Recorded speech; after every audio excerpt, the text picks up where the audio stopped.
welcome to the Jazz Roundtable, brought to you by Live at 0 BPM, with your host, Grammy Award-winning percussionist and mallet player, Billy Halting. Tonight's guest, John Knowles. If you care to donate, click on the donate/tip jar link in the description or on our website at live@0bpm.com/tipjar. You can also tip on Venmo at ZEROBPM. And now, let's get to the music with your host, Billy Halting. Hey everybody, welcome to another Jazz Roundtable, lucky number 13. And we have got an amazing guest tonight. John Knowles is a guitar player. He is a certified guitar player. We're going to tell you what that means in a little bit. But I just want to say hi to everybody who's out there. Hi in podcast land. If you're listening to this, you can still tip on the archive if you're watching this later, or you can tip now, or you can tip on the podcast. Just go to live@ZEROBPM.com. And that AT is AT. Not the @ symbol. It's live @ZEROBPM.com. So, you know, we here at Live at 0 BPM are all entirely tip-based. It is listener-supported, as we say. And if you have any questions, if you're out there, I already see people in the chat rooms. And if you have questions for John, I'm sure they'll come up during the show. Type them in. I'm going to monitor that while I'm talking to John and doing all this fun stuff. But, you know, let's just get to the music. Let's bring in Mr. John Knowles. Hey, John, how you doing? Hey, how you doing, Billy? Doing fine here in Nashville. I haven't turned on my audience machine yet, so let's see. Oops. Welcome to professional show business. There's always something and there's the audience. We love you. Yes. So, yes. So John, let's just jump right into this. You're a guitar player, apparently. Absolutely. You know, I started out. I've been a musician of sorts my whole life. My earliest memories are walking up to a piano and pushing a key to see what would happen. You know, and being delighted by what I heard. And then at some point, I think my dad kind of realized I was really into it, and arranged for me to take accordion lessons. Wow. Definitely a stepping stone on the way to being a guitar player. Yeah. You know? But it turned out it was because my teacher really taught me the notes and the chords and how to play the scales and lots of cool tunes. Matter of fact, when I finally got to the guitar, my first tune was I could play this. Our Lady of Spain, right? The patron saint of accordionists. But it really turned out that he was one of the best music teachers I ever encountered. He had a big effect on me as a musician, but also later as a teacher. The way he would dangle red meat, you know, and make you want to practice and stuff like that. Yeah. So. Well, it's interesting. So many guests we've had on, the instrument that they're known for is not their original instrument, but a lot of it traces back to that it was a good music teacher. It wasn't necessarily the instrument. It was the fact they had such a solid base in music. So you started on accordion. But you came from a kind of a musical family, or a family you say that likes to make music. Loved music, yeah. I don't think I had any professional musicians. I had an uncle who sang in a kind of a civic glee club. That's probably the closest. But my dad and my granddad both preachers, so there was always the church choir and the organist and the piano. And my dad loved classical music. My mom loved country music. I had an uncle who was in Paris when it was liberated in World War II. Wow. And he was part of the group that went looking for Django. Yeah, he didn't find him, you know. But so I was aware of Django as a person pretty early on. Wow. And then how did the transition go from accordion to guitar? You know, I had a paper route, had a little money, and I went to a local drugstore, and one of those plastic ones was hanging there, you know, alongside all the toy soldiers and everything else. And I bought it. I had a choice. For $3.99 I could get a ukulele, or for $4.99 I could get it with the Arthur Godfrey chord button thing, you know, which made it like an auto harp. And I thought, I need $1 more than I need the automatic chord maker. And so I got the cheap version and went home, and I saw that they had, you know, 3 chords on that piece of paper. And I thought, there's more than that, I know, you know. So I went looking to see where the others were. I remember one of the first ones I found was, I think it came with what they called a C chord, which would have been up here. That was the cape, you know. And then they had this one and that one. And I knew there was this one, right? Because I did, if I do get you in a taxi, honey, I'll be by. And I had to figure that one out because it wasn't in the little slip of paper. So I became I did research with that slip of paper, but I also became self-taught as Yeah. early as I could. And how much crossover? I mean, was there any crossover from accordion to guitar? Uh, I'd say that the accordion, even to this day, I still kind of visualize music because on the buttons on the bass side Hmm. were like flat keys that way and sharp keys up this way. So it's organized like the circle of fifths, and Hmm. there's a row of major and a row of minor, Right. and every button has a third above and a fifth up this way and a fourth down that way. So you kind of know how music is organized that way. Every now and then, Tommy Emmanuel will see me waving my hands while I talk about music, and he'll say, "Are you playing air accordion?" And I think I might be. Oh, interesting. Now, do you ever play anymore? Now I picked one up, and I know what to do, but I don't think anybody would pay me to do it. So, Ah, okay. So, but you have a story about that, your first ukulele, and what oh happened to yes. it. Well, I took it everywhere, and Uh-huh. we took it. I grew up in Houston, and so I took it with me to Galveston, the beach, Uh-huh. and I left it in the back seat and put a blanket over it, And one of my brothers came back to the car and was looking for something, and put my ukulele up on the rear deck in the back seat, and then Hmm. we all hung out at the beach, and it turned into a mess. Oh, And so it's interesting. My two brothers were arguing over which one of them did it. Dad was saying, "We'll get you another one." Mom was saying, "You messed up the top deck of the car," and I was just in tears. I can imagine. Now, the other But thing, it was a moment though, for sure. I'm sure, but now that wasn't. Now we think of plastic ukulele, we think of a toy, but this was Right. actually. Tell the story. This was made Oh by a yeah. luthier. I found out later that Django's guitar builder Hmm. got into a line of building plastic instruments after the war, and he built violins and guitars and ukuleles. And so those plastic ukuleles from the 50s are they're Macaferri built instruments. So they're really designed. It played well in tune. The Uh-huh. frets were bolted in; they were plastic, but it played in tune, and it had a good sound. And I wish I still had it. It'd be worth a lot on eBay these days. I'm So. sure. Now, after that, did you get a guitar to replace it, or what did? Well, what happened is I rode my bicycle to the local record store, and back then, we think of guitar having this guitar that has adjectives: rock guitar, classic guitar, Hmm. jazz. They just had a bin in the record store that said guitar, Oh, and in on the that bin, records. no, on the little tab Yeah. above, So now you flip through that bin, and you would see Segovia, you'd see Barney Kessel, you'd see Jim Hall, you'd see Charlie Bird, Carlos Montoya. There was no categorization at all. Right. And then in the middle of that was Chad Atkins, and I thought, and he had that orange Gretsch. And I Yeah. read the liner notes, and it says, "You won't believe this is just one guy." So I broke my piggy bank and I bought that record. And I went home and I found out that our turntable would not play uh, LPs. It would play 45s and 78s. So I had to go to a neighbor's house to play it. And after I wore out my welcome at my neighbor's house, I sprung for a turntable to go with my album. I just loved it so much. And I tell you, the other thing I really remember thinking, this is impossible. I was trying to figure out what he was doing. And I remember saying to myself, well, it couldn't be impossible because he's doing it, but I bet it's really hard.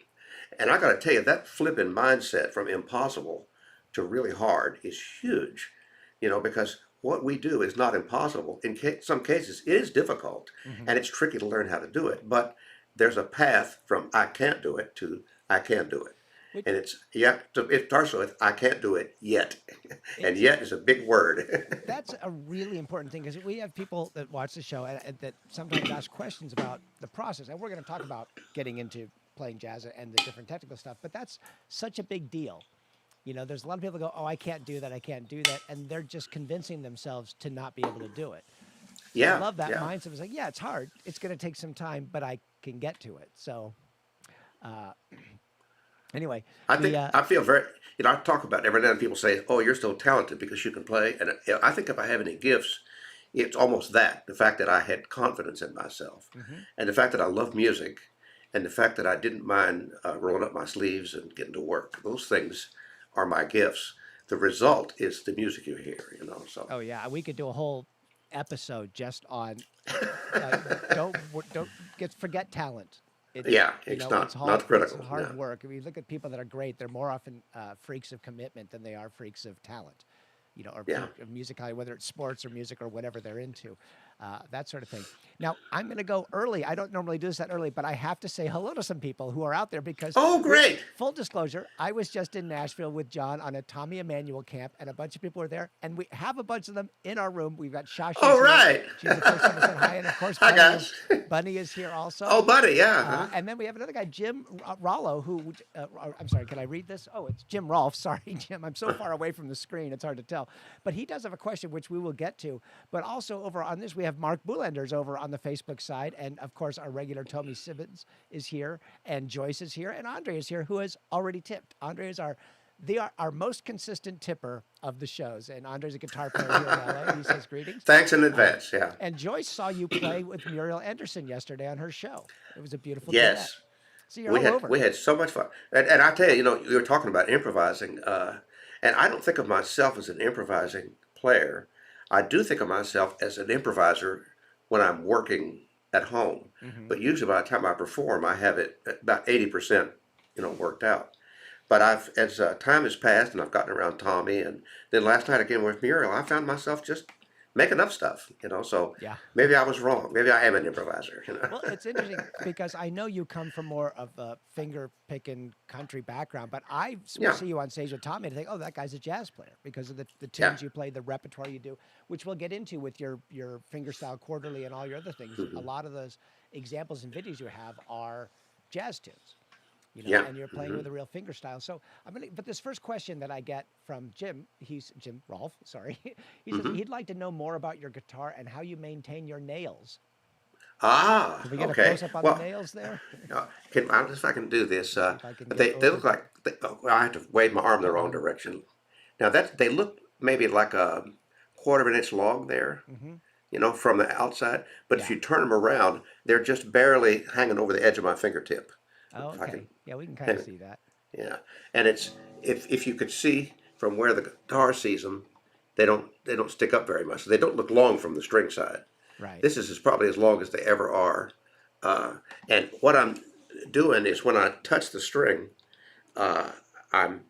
first thing it touches is flesh, and then the nail is on the string, and then depending on, let me see if I can do this. If I lean my finger this way or that way, I get more or less flesh and nail. So if I play a couple of notes with these two fingers, it can sound like this.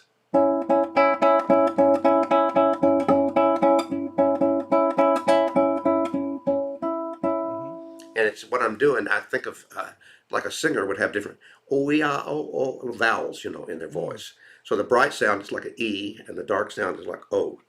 And then the other thing, of course, you can get near the bridge and closer to the fingerboard.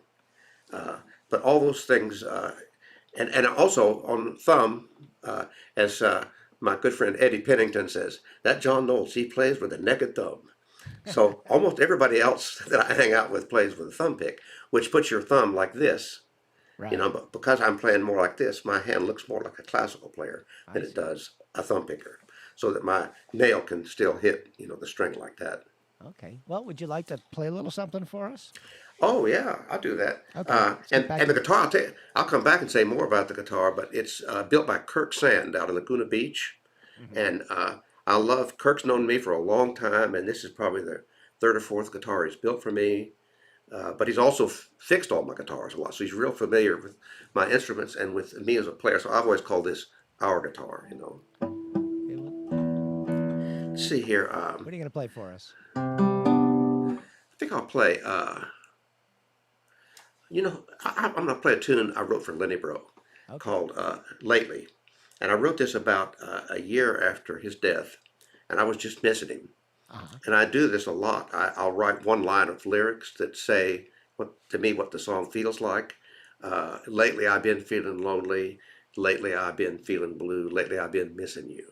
Oh, So that's kind of the rhythm of the melody and the atmosphere. So, and what I'm going to do is I'm going to play. My thumb is going to be like a bass player. gonna get a- My two fingers are going to be like a rhythm guitar player. Let me see if I can get a little more fingers in my picture here. You've seen my face now, right? So Yeah. So.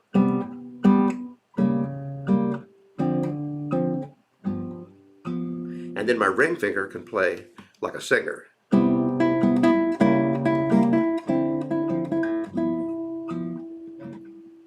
Okay, and so Okay. here comes lately.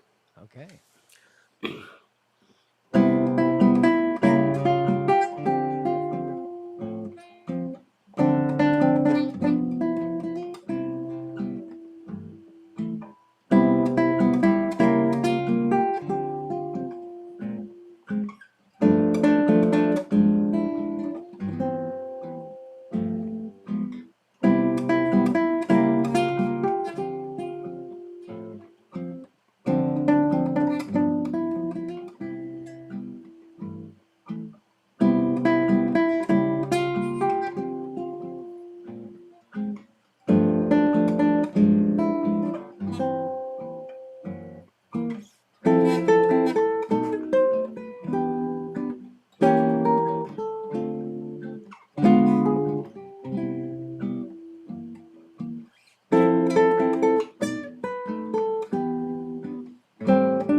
So lately. There we go. All right, there's the crowd. That was beautiful.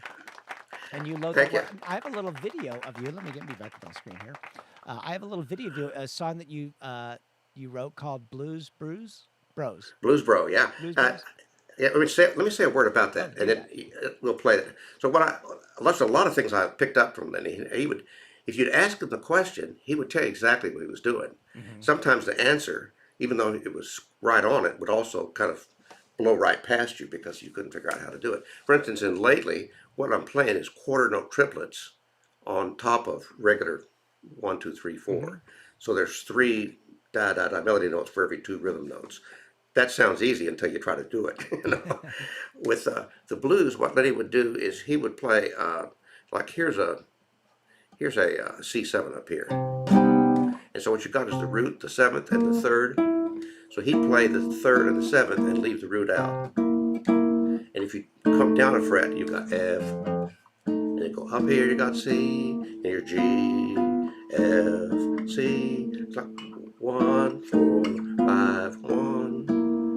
And so now he would invert that and come down here, and then he could add things like a 9th above, and so he would add other notes, and then he would play the scale on top of that.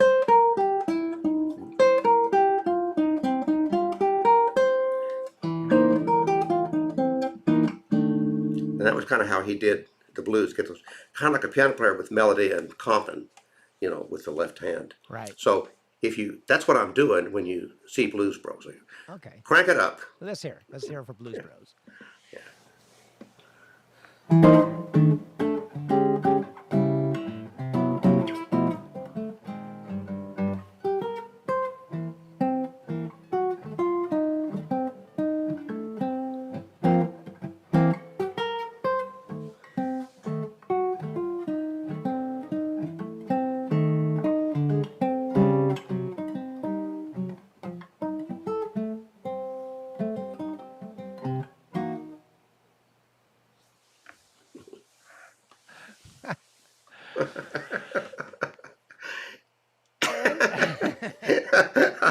And then you invite a horn player up to play with you. Now, notice what I'm leaving out is there is no 1, 4, and 5 in the bottom like you would expect, you know, Right. which means if there's a bass player playing with you, they've got all the freedom. And the thing that's funny, if you've got this kind of undefined chord and you play the pentatonic scale on top, you'll hear this in your imagination. You'll fill it in. Right. Because we've heard so much of that in our lives. And so Right. that idea of leaving out something but leaving it implied is at the heart of a lot of the stuff I learned, I think, from Lenny. Cool. Well, let's move on to your evolution. So you get the guitar. You're listening to Chet Atkins. Now, Yeah. at the beginning, we may be jumping ahead a little bit, but you are the CGP after your name is. You're not a casting director. This means certified guitar player. So, Yes. can you tell us what that means and where it comes from? Well, it comes from Chet changing his career direction so many times. You know, in the beginning, he was Chester Atkins and his galloping guitar, and then he becomes Chet Atkins, the country gentleman, and and then he becomes Mr. Guitar. So at every point, he's changing the style of music, and he's trying to reach a different audience. And so, when he tried to reach out to a more contemporary, a little bit jazz flavored audience, he came up with that CGP designation, and he didn't tell anybody what it meant. He just said it Chet Atkins CGP, as if it was his degree or Yeah. something granted by the Queen or whatever, you know. And so we started guessing what it was, and one of the guesses was certified guitar player, and he said, "Yeah, that could be it." And we found out later it was country guitar picker, is what he originally thought of. So for a while, he kind of had CGP, and when he changed labels and picked up, you know, started recording some with Earl Klugh and George Benson and some of those guys. And so, but that's where it came from. And then later on, the first time he did it, it's so funny. The first time he gave out one was to Jerry Reed, but he gave him a little statue, and he said, "I'm going to take this back if you don't start playing with a thumb pick again instead of a flat pick," you know, because Jerry started hearing George Benson and wanted to play like George Benson. And so the second one, which was me, he called it the first one, because that's how, you know, unspecific it was. And mine, well, I've got it sitting here.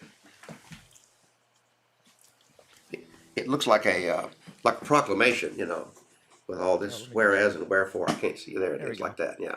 Oh, nice. And so it says, you know, whereas John Knowles left financial security and gainful employment in the state of Texas and moved his family to Tennessee, simply because he loved the guitar too much, and so forth, you know. And then it got out of the bottom, it says,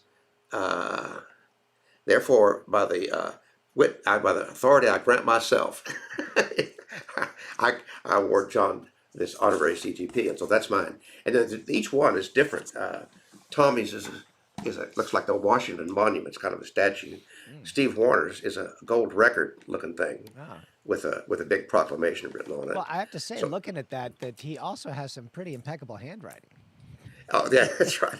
I think somebody typed that for him. But he has an impeccable sense of humor, that's for sure. Oh, that's good. And then the other thing that it did, and what I love about it, he says, you know, whereas John left his job and picked up the guitar. I mean, that's really the story of me that he knows. So he's kind of, it's a I don't know, it's a love letter between us, to me. You know, it's not, it's like the music degree I don't have. At the same time, it's my pal saying nice stuff about me. So That's great. That's great. it's very cool. So, but we were talking about getting into it, and actually, we had discussed some more stuff about Lenny Bro, about how he got into guitar, because he was a drummer also. That's right. He started with guitar, but what he did was he saw what drummers were doing, where they had things going on with each hand and another rhythm with the foot, and there were, you know, 4 or 5 tracks of rhythm going on. Right. And so he tried to figure out how to get his thumb to do what the drummer's foot would do, and how to get his fingers to do what the drummer's hands would do. So he would like play paradiddle, paradiddle, paradiddle, like that, you know. And that's where he figured out how to play the triplets and all those things. So a lot of those rhythmic things he did came from studying drum rudiments on the guitar as if it were a drum set. So the thing is, Lenny was kind of one of those guys you had to tell him to look both ways to cross the street, you know.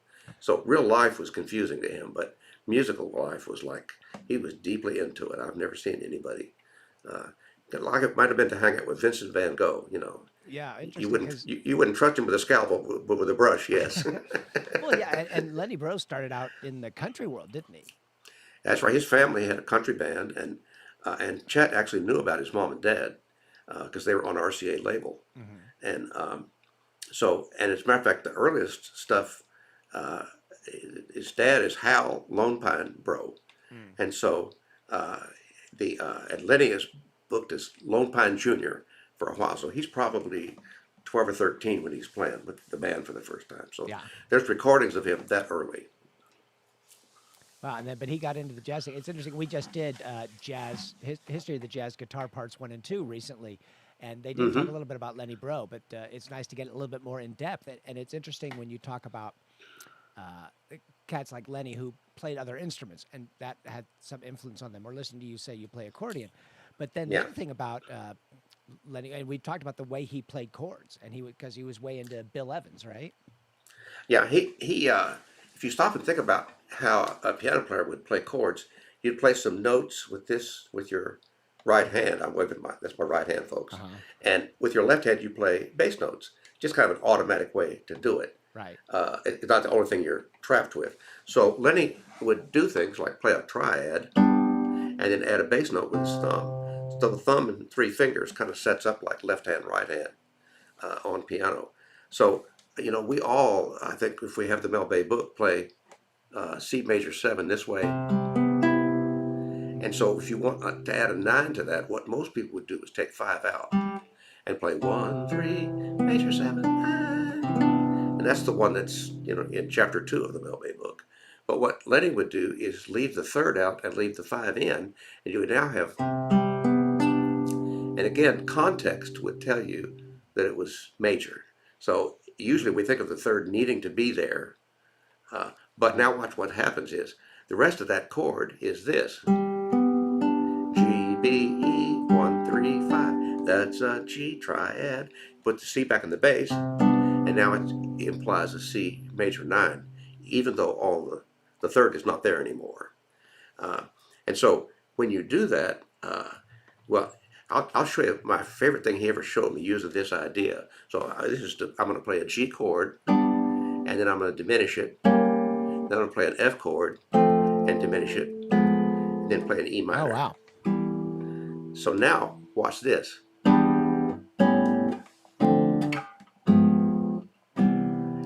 What I did is I went around the circle. Yeah. That way. At the same time, I'm moving that little thing down kind of stepwise.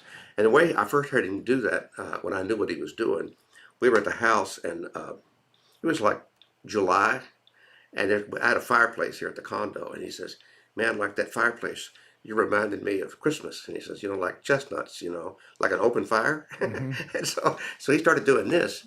And I'm going to play a G chord on top of a C. Then I'm going to play a C chord on top of an F. And then I'm going to play that little progression I just did. And here's how the melody fits there. Chestnuts roasting on an open fire. Jack Frost nipping at your nose. Tiny tots with their eyes all aglow. And folks dressed up like Eskimos.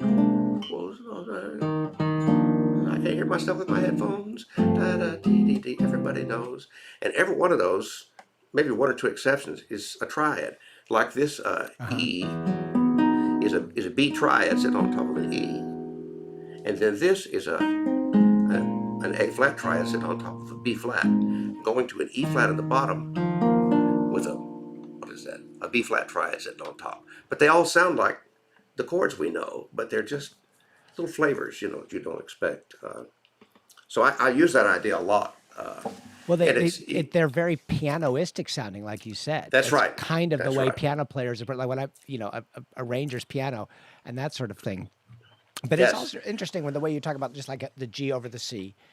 When I see charts, sometimes I can tell when a guitar player's written it and when a piano player's written it, because Right. very often you'll write D, C triad over D. Yeah. Whereas a piano player would write, oh, that's a C sus, or a D Yeah, sus. right. They're Yeah. just different ways of looking at things, but that's actually kind of interesting. And the way you just played it, to me, it really has a unique thing to it. And that was probably what made him get his sound together. So Yeah, there's a lot of, sometimes I use it and it sounds far out, and sometimes I use it and it just sounds rich. So it depends on how you voice it, and I hear people say all the time, like guitar players use the words chord substitution, Right. and I don't think that way too much. I think of it like voice leading.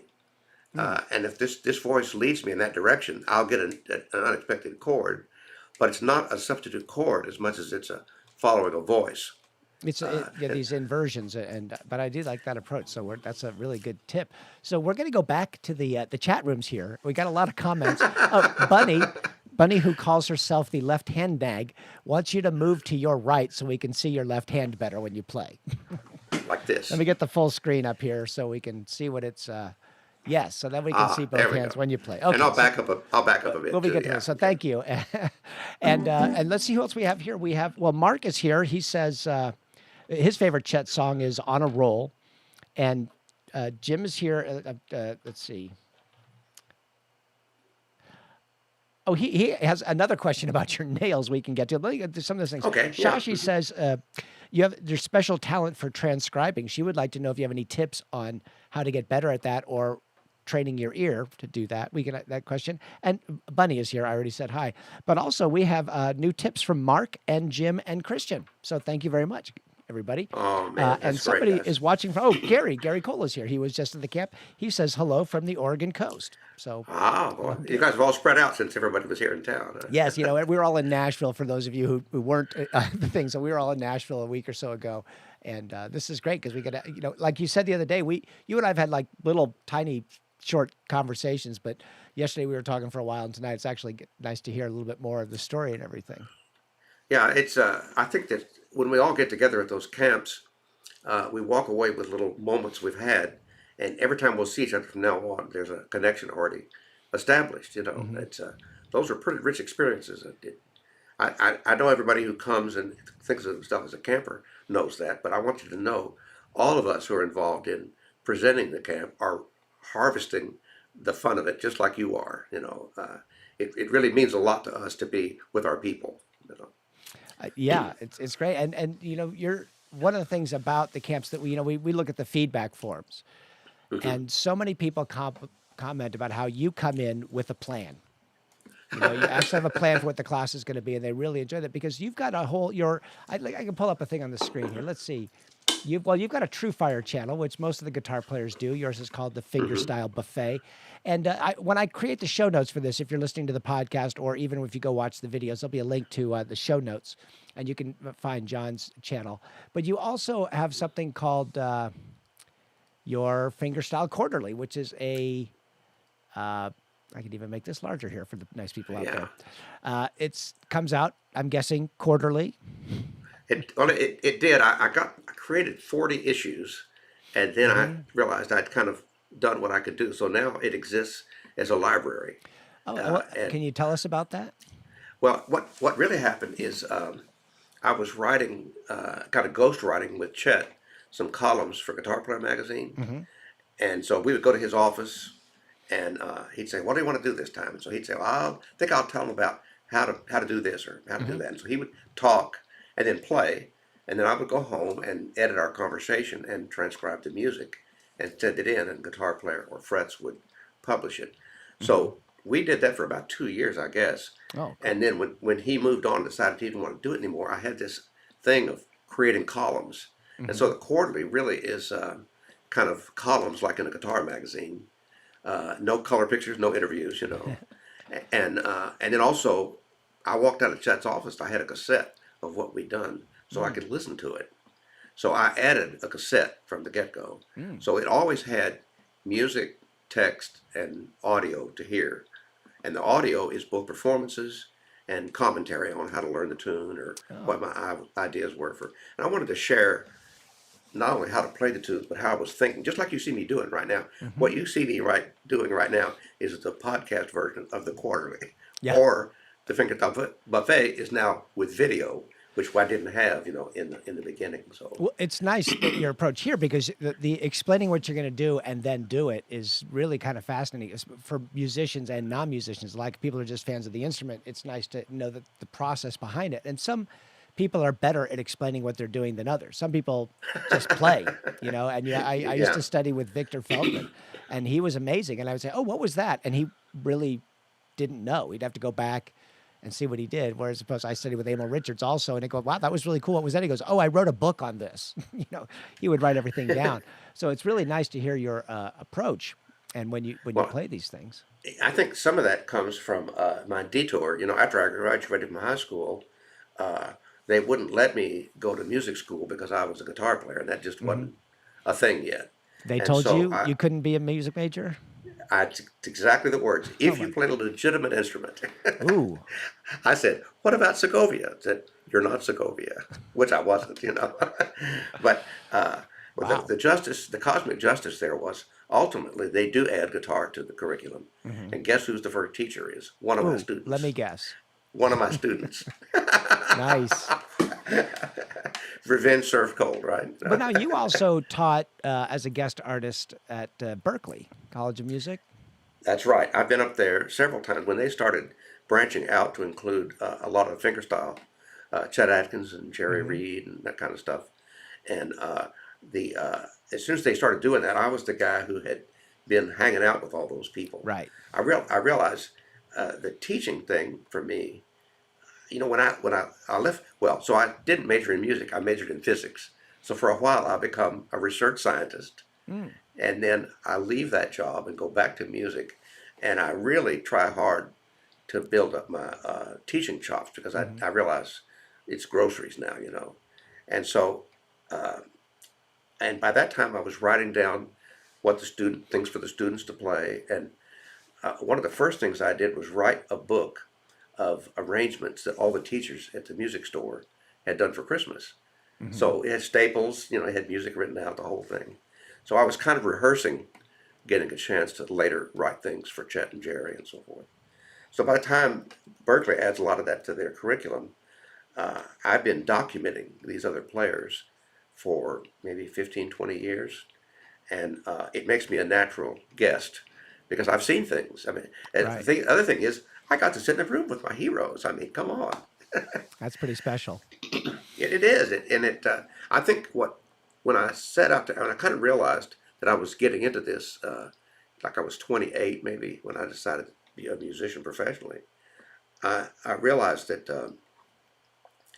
I think that looking back on it, I set out to be a better teacher than most players, and a better player than most teachers. Not the world's best teacher, not the world's best player, but to up my game in both Yeah. departments. So with that focus, I think it's helped me. Plus, who I saw, it's helped me become an explainer and a presenter and Oh, a great. teacher as much as a player. So Well, speaking of playing, I think it's time for another John Knowles song. And then I've got a couple of good questions from Jim. I'm gonna throw at you. okay. But do you want to play something else for us? Do you have any other tunes in your Oh John yeah, Knowles songbook?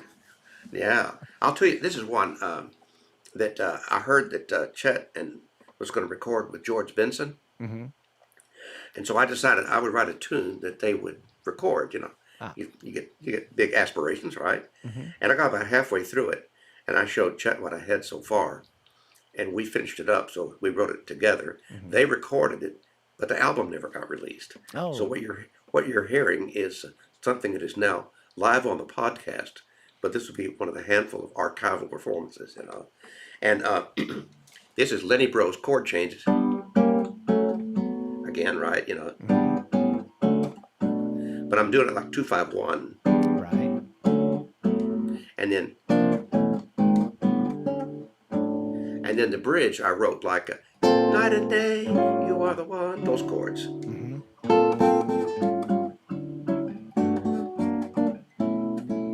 So that's and then we wrote the tune, and Chet said, "Sounds kind of Caribbean." He says, my granddaughter Amanda was born in Barbados. Well, why don't we call it Amanda from Barbados?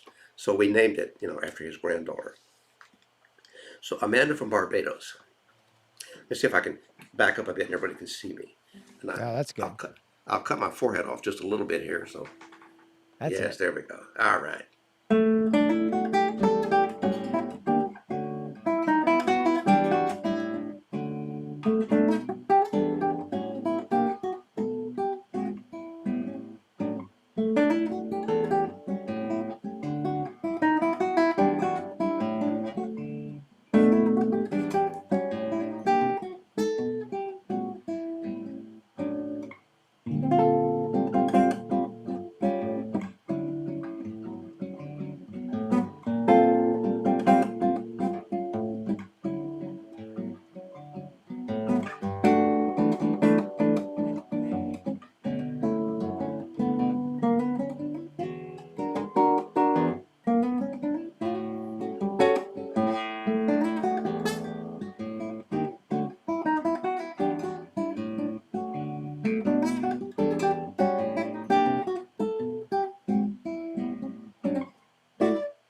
and then room for chords and so forth. So the harmony is really kind of designed so that oh boy, I love your audience. Yes. Yeah, they're great. They'll clap at just about anything. They're the best. I know. I'd say that and a snare drum, and I'd be in business, wouldn't I? I have that sample also. But that's really pretty. Well, and this is one of those things too. When I first did it, I knew that Chet would enjoy playing that first solo, which he did, and that George would hear all this, and he would know what to do. And so it was kind of written with those two guys in mind. And I can, so I can kind of noodle around it. So I've become at first a noodler, and then something you could almost call an improviser. I had jazz sensibility, but I was kind of a developing improviser, I guess I would say, is the way I would describe myself. Well, I want to get back to a couple of questions because some of them has lined up with anything I was going to ask you also. But let's go. Because Shashi asked the question. The first question was about getting better at transcribing. Is there any tips or tricks to that? Yeah, by the time the first giant transcription project I had was an album called Chet Goes to the Movies, and he sent me the acetate reference disc, and I had 6 weeks to transcribe all of them, for a book. Wow. I think all but about 3 or 4 of them. Excuse me. And I what I did was the first thing I remember doing was counting the measures and getting some staff paper and drawing bar lines, so that I saw how big the project really was, and also so that I could say, I'm a tenth of the way through, I'm a half a way through. In other words, markers that I could say progress. Then I found that there were some things that I could tell pretty much what he was doing. Some of them because I had done some of the arrangements, and so he wasn't copying what I sent him, but he was close enough that I could get it, Right. And then there would be some things I had never heard before. Like in Somewhere Over the Rainbow, I was hearing those harmonics. And I didn't know how to make a harmonic with these 2 fingers and use your ring finger to play another note. So I got to that. That was in Somewhere Over the Rainbow, I think. And I phoned him up and I said, I don't know what you're doing. I can hear. And I realized I've heard you do that on other recordings. I always just thought it was somebody else. Oh. And he said, no. And he described it over the phone, and there was this long silence. And he said, you don't got it, do you? And I said, no, I don't. And he said, sleep on it and call me in the morning. You'll get it. Oh. And so I did. I called him the next day. I think I see what you're doing. And so I had to kind of figure out a way to notate that because there was nobody writing it down yet. So I remember putting parentheses, I think, around the notes that were like this E. If you play as a harmonic, you would put the 2nd fret, but you would put parentheses around it, meaning it's an octave harmonic. And then up above, you would write this note, and you would write it diamond shape to say it was a harmonic. So what you would hear, it looked like this, but when you play it on the guitar, it looks, back and forth across funny strings. That's what was throwing me about it as much. So there were things like that, and then there are other times when I just heard things I wasn't used to hearing, and I would listen and listen and listen and just think about it, and then I would write down 2 measures, leave a blank measure, go to the next measure. I left blank measures where, well, it was mystified. And so little by little, if you play the part that leads up to that, something begins to unravel. You kind of see what surrounds it. It must be this, or I couldn't have gotten from there to there, Now, if you go way back, and before I sit down to work on this giant project, I have done this. So I'm going to play an A, and I'm going to pretend that's the first note in the scale, and I know the 2nd note in the scale sounds like this, and I know it's located here, and so I know if I put my finger here, I'll hear the 4th note in the scale. I taught myself to play the scale and sing along, and I can play them in any order. I can skip around, and that way I'm kind of teaching my ear and my fingers to be locked onto each other. I'll have to say, I irritated the dickens out of my family playing things like N-E-S-L-E-S, Nestle's makes the very best chocolate, and so forth. Yeah. My hot dog has a first name. It's O-S-C-A. All those things. Yeah, it is an interesting thing to think when you do ear training sometimes. They say, come up with the simplest song you know and just try to play it.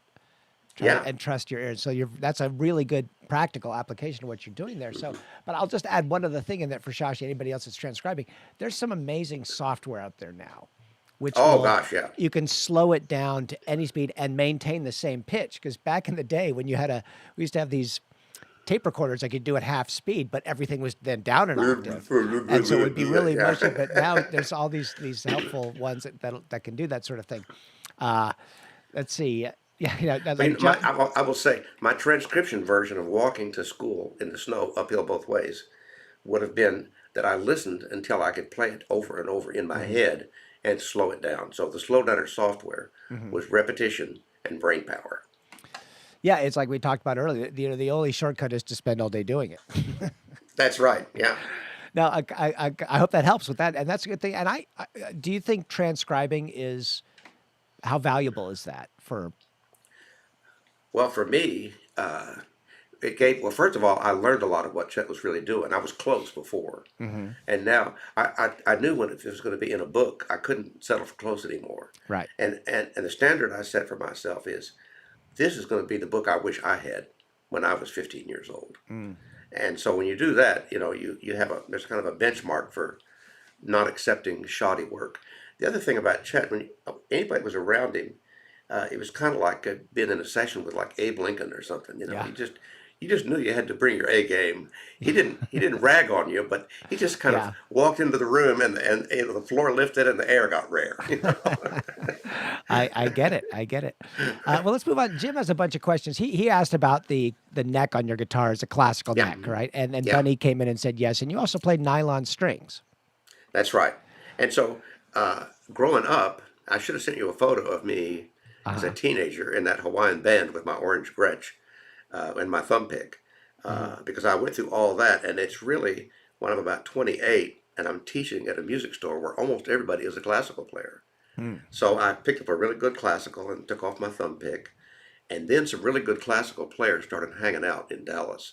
And so Christopher Parkening came and did a workshop. The Romero family visited a lot. Before long, I really was playing classical stuff, and my technique had moved over to be more classical, but the music I was playing was not classical music, Christopher Parkening would always say, show me how you're doing that Beatle tune, So everybody was interested in what I did, but they were all still being classical players. And I loved that classical music, but I knew also that to take it up at 28, I wasn't going to have a career as a classical guitarist. But there's a real chunk of time when I am surrounded by and immersed in classic guitar. So thumb picking not from vinyl, classic guitar immersion, big assignment from Chet is kind of now how big stepping stones there. How important or how much can you say this just understanding different styles influences the John Knowles we know today? What you hear today is all of that, technically and musically. If I'll play a little bit of another composition. Okay. I love it. So this is just a 3-voice. I played this thing in progress for Chet. He says, you're going to dedicate this to your Welsh ancestors, aren't you?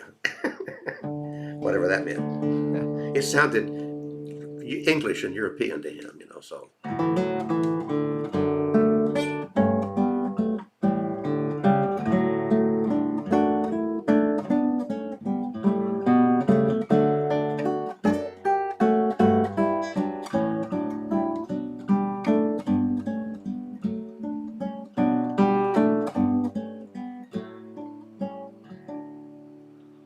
And I call that one turning home. But you can hear there's 3 voices moving around like a classical piece, And then here's me playing Jerry Reed.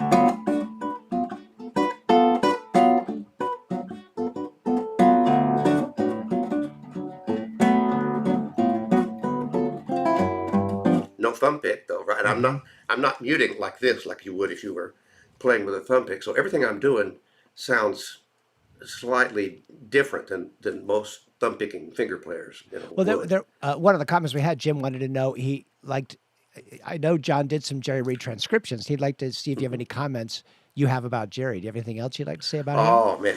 Well, so the thing about Nashville, so I moved to Nashville. I'm teaching in a music school, which is in a building on Music Row. One door, two doors, three doors, cross street, two more doors, Jerry Reed's office. Two more blocks, Chet's office. Wow. So in between, I was going back and forth, and by that time I had actually written a tune that Jerry had recorded.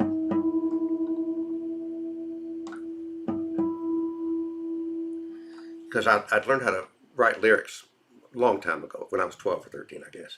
But I did for Jerry go, I'm a red hot picker, a hot like liquor, picker, picking, what do you know? I'm a time bomb ticker, maybe even quicker, stand back, cause here I go.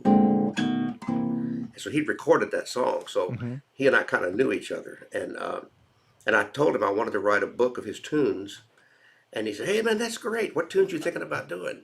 And I said, well, the Claw and Strutting and the Blue Finger, some of the ones we all know.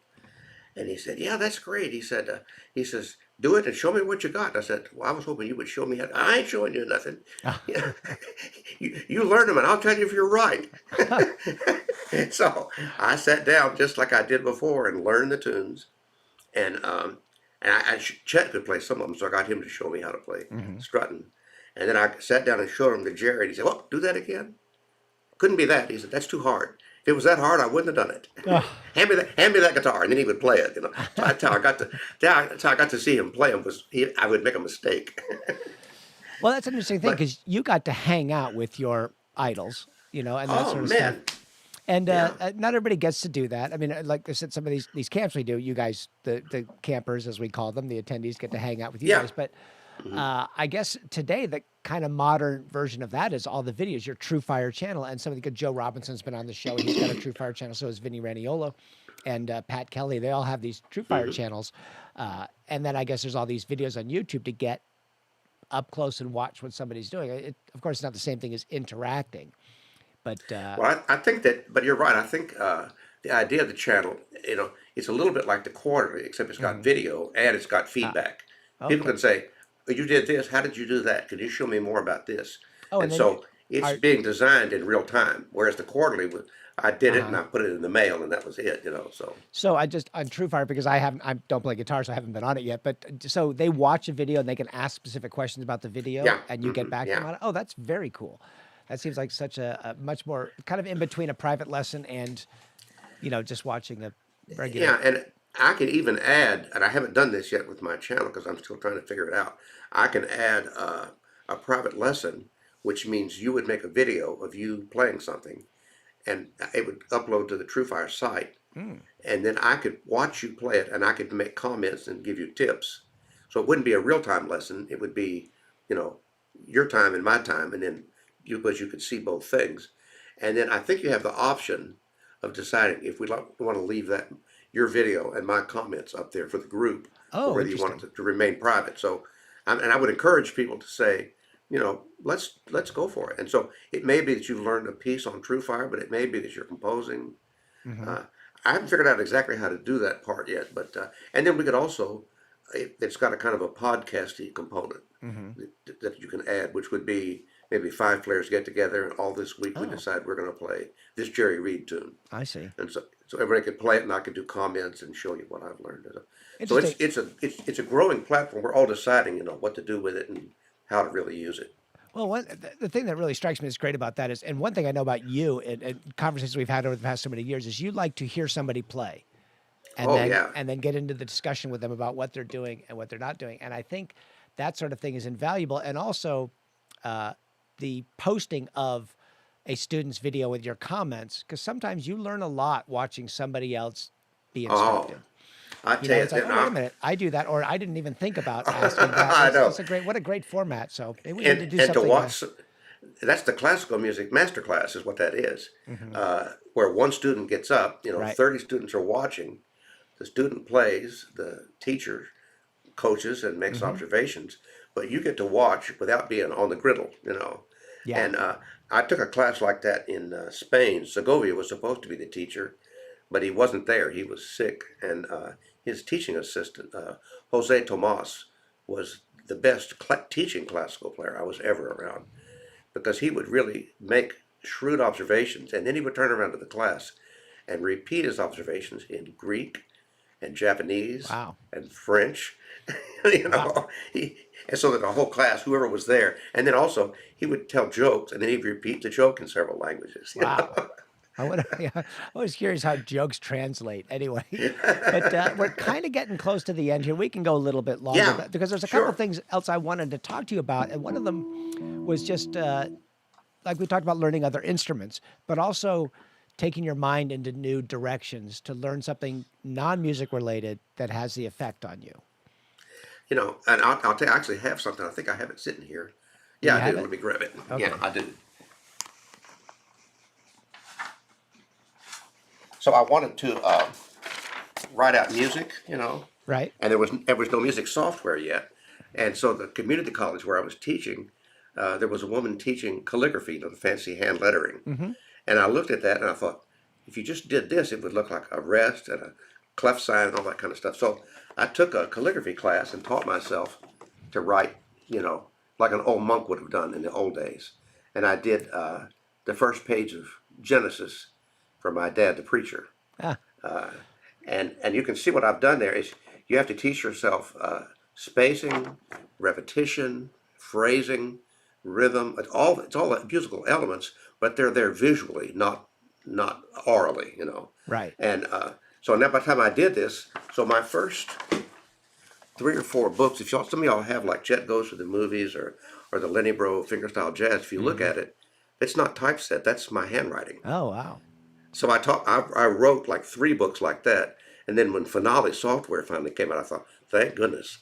Now, did you do it? Because I took those classes in Yeah. college, Big Bend Radio. We had to write it on that kind of half transparent paper Yes, with yes, the kind of pen you dipped in ink and did these things Yes. with. And oh boy, Yes. I forget what they called that stuff. It was crazy. It yeah. was And crazy the pen difficult. was shaped kind of like a screwdriver, where if you drew a line this way, it was thick, but This if one you was drew it this thin. way, it was thin. And then if you made a gesture, it would go from thick to thin. And if you look at things like a quarter note rest, it's thick, thin, Yeah. thick, thin. So, Yeah, no, it really is and an art. It's now everything's computer notated and people expect that to be that clean. So the I other, think that, go ahead. but there's something else I would say, out there to everybody is there's something right now that everybody can't do yet. Mhm. Learn to do it, because I've never learned anything that didn't show up useful to me in some way. What? My math background, my physics background, my music theory. I mean, I don't think about theory all the time. Mhm. Just like when you go to the store, you don't say, I'm going to go to the grocery store and let's see, what's some nouns I could buy? You don't do that. but those are nouns. No, that's a really good point. It's funny. Years ago, people would sometimes ask, if you had one question, what would it be? And I always asked, what non-musical experience in your life had the greatest effect on your musical life? And the variety of answers was just mind-blowing. Do you have an answer to that? Can I ask that I'd, question? I'd say it's a tie between studying theoretical physics, Hmm. which gave me the ability to, visualize big things that were complicated and break them up into little parts and work your way through it. That really helped me when I started transcribing, I think. And the other thing would be to study another art form like calligraphy or painting or pottery, whatever, as you want to do, because what you'll realize is that there are principles of design, principles of beauty, grace, phrasing, breath. And when you study those things away from your guitar, when you return to the guitar, you try to bring those same things to it. And so that's I think studying something besides the guitar and looking to see how it applies. As they would say on Sesame Street, one of these things is more like the other than you think. Hmm. Oh, that's great. That's great. I guess I have another little clip, and it's a short one. It's the happy birthday clip. This is crazy, John. This is silly me, Hmm. And that's my real birthday, and so I did this on my birthday. So go ahead. Okay, so for those of you out there who have noticed in the last hour what a serious, serious person John is, this may come as a little bit of a shock to you, but I'm going to play it anyway. But I just, just be prepared for a little, the other side of John. Here we go.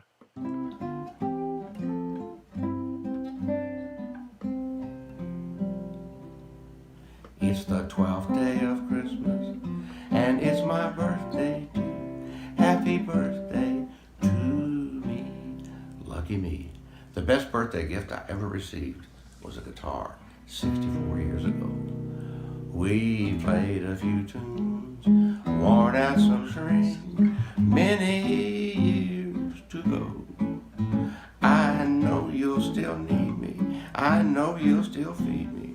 We've got 64 years and counting. We've got 64.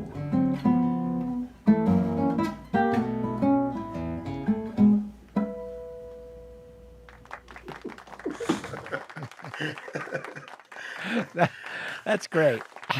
So that really was the birthday. It was the 64th anniversary of when I bought that ukulele. Wow. And the 12th day of Christmas really is my birthday. So I took 3 songs and smushed them together. But I've always kind of had, as a matter of fact, I really honor my goofy streak a lot when I'm working. It doesn't always show up in the result.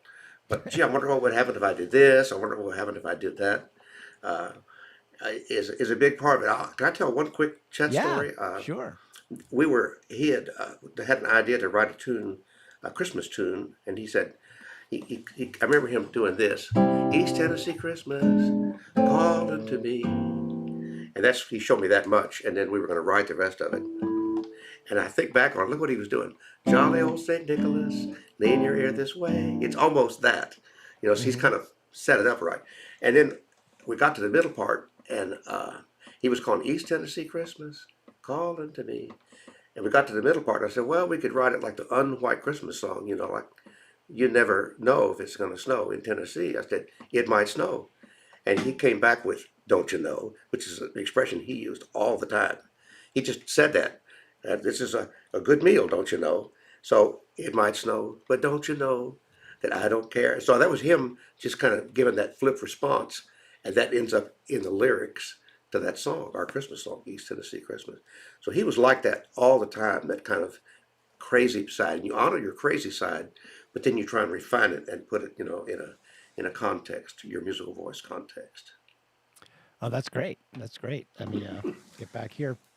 Okay, that's fantastic. I'm putting the tip jar links up one more time, but I also want to ask all of you nice people out there to like the video and thumbs up or subscribe to us. It really helps push these videos up higher in the search engines and all that sort of stuff. So if you're enjoying it, just click like or love or share or heart, whatever. Each format has its own different thing. And I feel bad because I have not gone over to Twitch to see if anybody is here. And it looks like I'm the only one in Twitch. So, but we have a decent little crowd on Facebook and lots of great comments. Well, let me just do some of these comments here.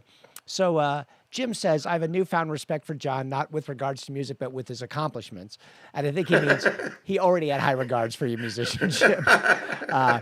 Bunny and Shashi are talking about how great it is to not only meet you guys, but to be able to play with you and hear your stories. And then Joy over here on our Facebook side, Mark Belander, who we had a couple of tips. Yeah, I already said he was there at the camp. Yeah. Well, Bunny and Gary have sent tips in as well, so thank you too. And I put the links up in the chat rooms if you want to throw something our way. But Joyce, who's one of our regulars, is really enjoying it, and so is Mark and Andre, and Hillary. My friend Hillary is here. Hi, Hillary. And Andre just says thank you for sharing your knowledge and stories. So this is great. Oh, you bet. Like I said, we do have the podcast, and these things are up. If you tell your friends, we're kind of a small grassroots channel, and every little bit helps. And I'm reading a book now on marketing, and his whole thing is word of mouth. He says word of mouth is the best, but surprisingly, only 7% of word of mouth is done online. The rest of it's actually in person. So if you have friends that are fans of the guitar or jazz, please tell them about our channel. We'd love to get more people. Check it out. And Chris Cisneros is here. He said, sorry, I missed the last camp. We'll be sure to catch the next one. He comes out and works on our rock and roll camps, but he wants to come to one of the acoustic camps. So Anyway, this is great. And but the one last topic I want to get into, which is something you and I have talked about, is learning. The Yeah. difference between learning as an adult versus when we learn as a child. And I think, well, not this isn't the last question, but I want to talk about this, and we're going to go long tonight because we're having such a good time. But I have one question after that about music in general. But what can you? I know you have thoughts on the difference in learning between being a child and being an Yeah. adult. Well, I think one thing, when I was 12, 13, 14 years old, I was fearless and I had what appeared to be all the time in the world, you know. And so you kind of jump in there and you just kind of dig your way through it, and you get there, or you get close anyhow, you know. As an adult, I found myself with a new set of skills to bring to my learning. And one of them was to be analytical. And by critical, I don't mean criticize, but I mean factual. You know, if I do this and this note goes, it buzzes because I leaned over the fret, then I say, I did that chord and that note buzzed. That's just a fact. That's me being critical of myself. So I have to figure out how to make my little finger behave a little better. And so I come up with exercises where my little finger might,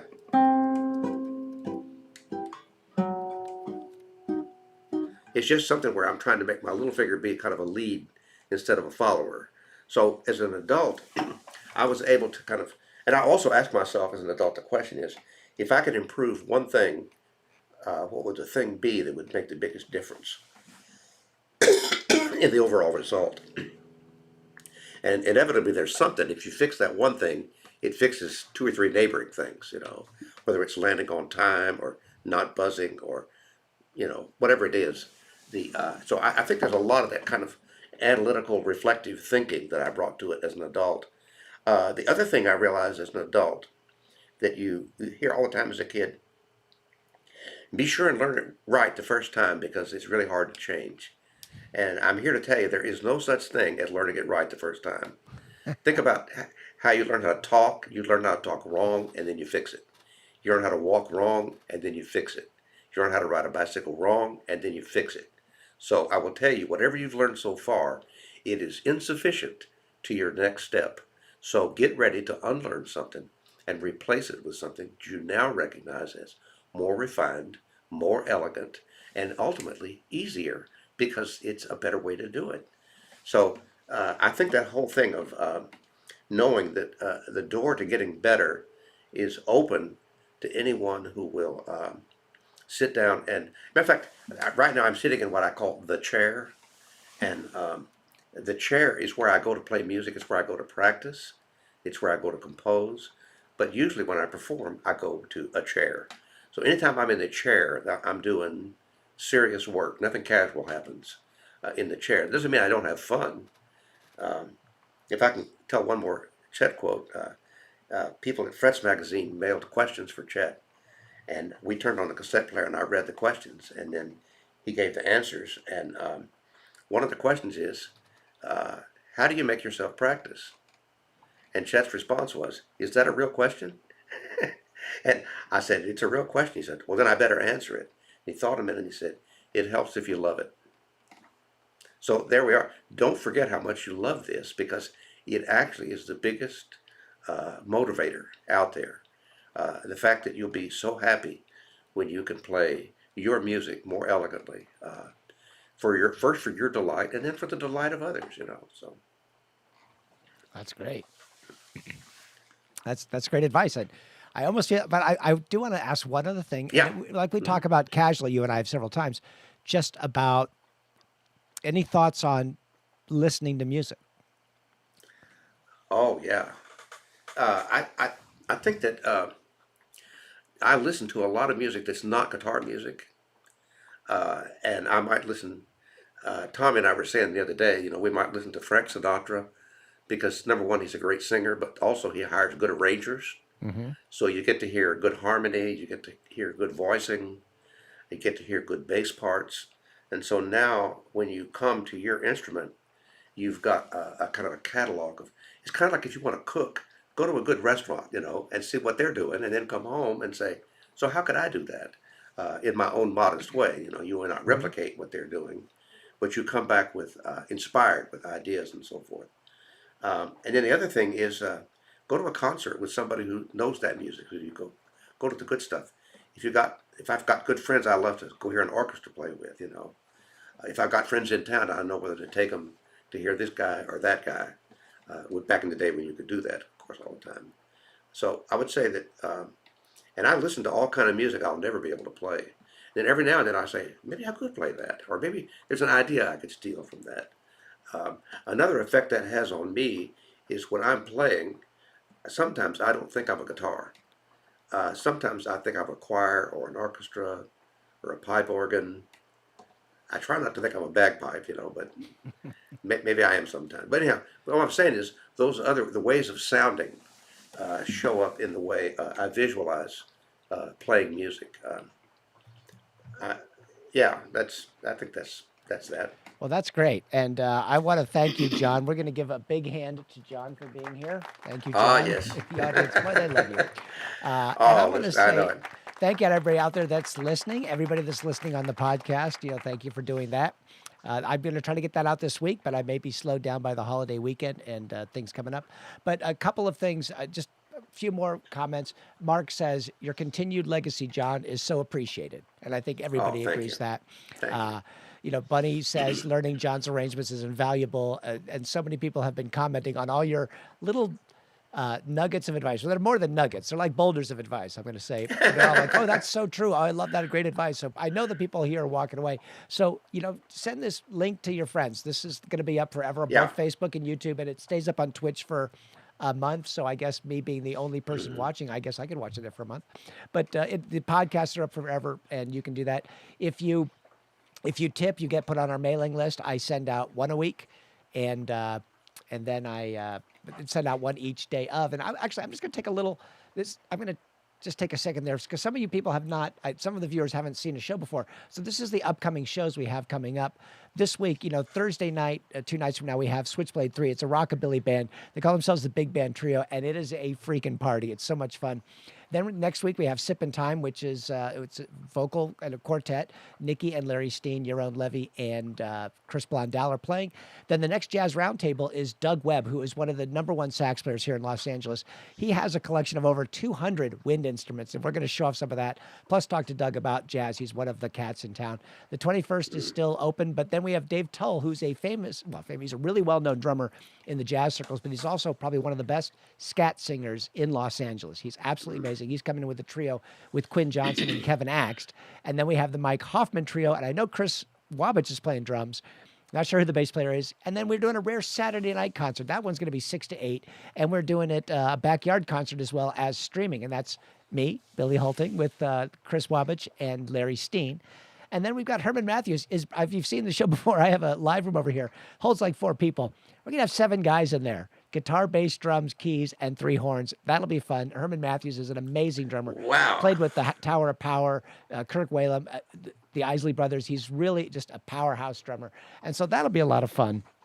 So look forward to that. If you can come, Thursday nights is live jazz, and twice a month I do Jazz Roundtable.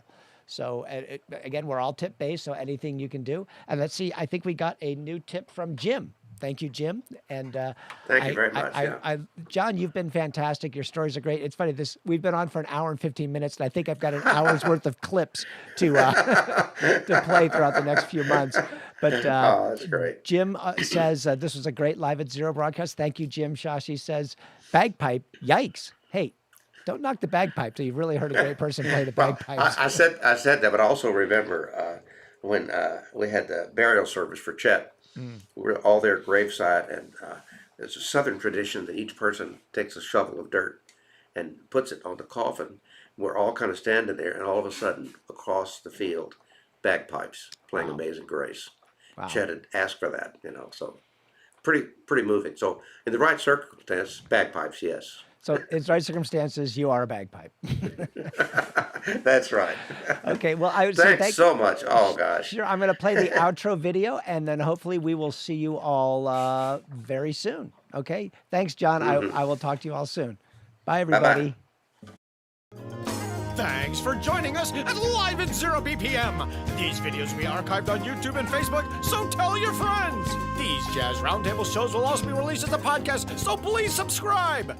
Coming up on Thursday, October 7th, it's the Rockabilly Band, Switchblade 3, Big Band Trio with Brad Heyman on slap bass, Aitara Sacco on guitar, and Bernie Dressel on drums. Showtime, 7 to 8 p.m. Pacific. And as always, it's free, though donations are greatly appreciated. Go to live@0bpm.com for details and to sign up for our mailing list. Also, find us on Facebook, Twitter, and Instagram. See you soon.